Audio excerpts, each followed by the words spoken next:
नमस्कार। आज हम प्रवेश कर रहे हैं उस ज्ञान के महासागर में जिसे दुनिया श्रीमद् भगवद गीता के नाम से जानती है। अध्याय 2, जिसे सांख्य योग कहा जाता है, पूरी गीता का हृदय है। अगर आपने सिर्फ इस एक अध्याय को समझ लिया तो मान लीजिए आपने जीवन जीने की कला सीख ली। कुरुक्षेत्र के मैदान में जब अर्जुन के हाथ से धनुष छूट रहा था, तब कृष्ण ने उन्हें जो ज्ञान दिया वो आज आपके और मेरे मानसिक संघर्षों का भी समाधान है। चलिए शुरू करते हैं। 2, अर्जुन का आत्मसमर्पण अध्याय की शुरुआत होती है अर्जुन की आंखों में बहते आंसुओं से। वो भ्रमित है। वो कहता है, हे कृष्ण, मैं अपनों को मारकर जीत नहीं चाहता। यहां कृष्ण पहली बार मुस्कुराते हैं और उसे झकझोरते हैं। वो कहते हैं, अर्जुन, ये कायरता तुम्हें शोभा नहीं देती। उठो। जब हम जीवन में हार मान लेते हैं तो कृष्ण की यही डांट हमें याद आनी चाहिए। अर्जुन अंततः कहता है, शिष्यस्तेहम शाधिमा त्वा प्रपन्नम, यानी मैं आपका शिष्य हूं, मुझे रास्ता दिखाइए। यहां से शुरू होता है गीता का सबसे महान उपदेश।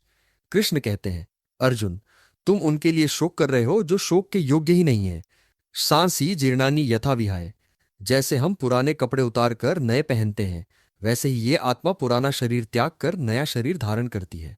सोचिए, अगर हम ये मान लें कि हम शरीर नहीं, आत्मा है, तो क्या हमें मृत्यु या असफलता से डर लगेगा?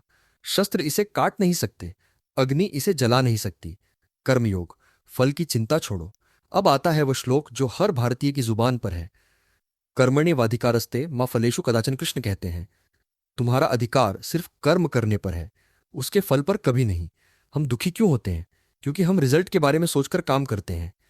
कृष्ण सिखाते हैं कि प्रोसेस का आनंद लो, रिजल्ट की चिंता भविष्य पर छोड़ दो। यही मानसिक शांति का असली राज है। अर्जुन पूछता है, केशव, उस व्यक्ति की पहचान क्या है जिसकी बुद्धि स्थिर है? कृष्ण जवाब देते हैं, जो व्यक्ति न तो सुख में बहुत ज्यादा उछलता है और न ही दुख में टूटता है, वही स्थित प्रज्ञ है। जैसे कछुआ अपने अंगों को समेट लेता है, वैसे ही एक बुद्धिमान व्यक्ति अपनी इंद्रियों को वश में रखता है।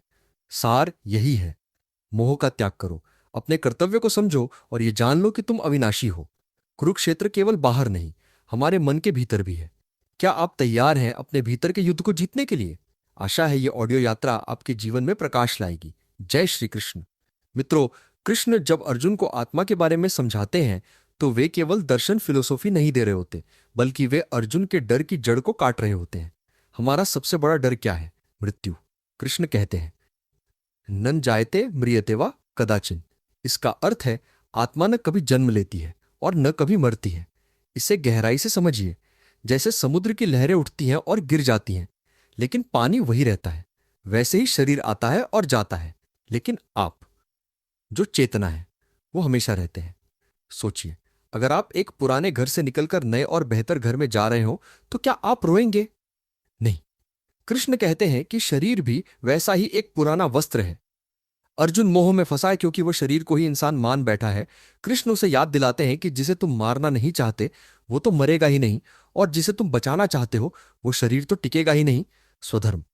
आपका असली कर्तव्य क्या है? अब यहां एक बहुत ही व्यावहारिक प्रैक्टिकल सवाल आता है। कृष्ण अर्जुन से कहते हैं, स्वधर्ममपि चावेक्ष न विकंपितुमर्हसि, यानी अपने धर्म को देखकर तुम्हें घबराना नहीं चाहिए।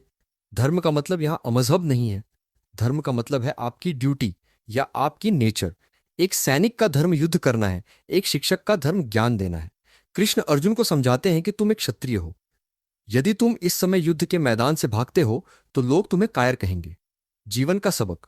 अक्सर हम अपने काम से इसलिए भागते हैं क्योंकि हमें लगता है कि वो मुश्किल है या उसमें अपनों का विरोध होगा। लेकिन कृष्ण कहते हैं कि अपने स्वभाव के विरुद्ध जाना सबसे बड़ा पाप है। जो काम आपके सामने एक जिम्मेदारी बनकर खड़ा है, उसे पूरा करना ही आपकी सबसे बड़ी पूजा है। क्या आप आज अपनी जिम्मेदारियों से भाग रहे हैं? अगर हां, तो याद रखिए, भागने से शांति नहीं मिलेगी, केवल ग्लानि मिलेगी। कर्म की कला और सफलता का तनाव। अब हम उस श्लोक पर आते हैं जो दुनिया के हर मैनेजमेंट स्कूल में पढ़ाया जाना चाहिए। योगः कर्मसु कौशलम। योग का अर्थ सिर्फ आसन करना नहीं है, बल्कि कर्म को कुशलता से करना ही योग है। कृष्ण अर्जुन से कहते हैं, अर्जुन, तुम फल के पीछे पागल हो। तुम सोच रहे हो कि जीतोगे या हारोगे। तुम सोच रहे हो कि लोग क्या कहेंगे। इसी वजह से तुम निशाना नहीं लगा पा रहे। जब हमारा ध्यान रिजल्ट पर होता है तो हमारी परफॉर्मेंस गिर जाती है।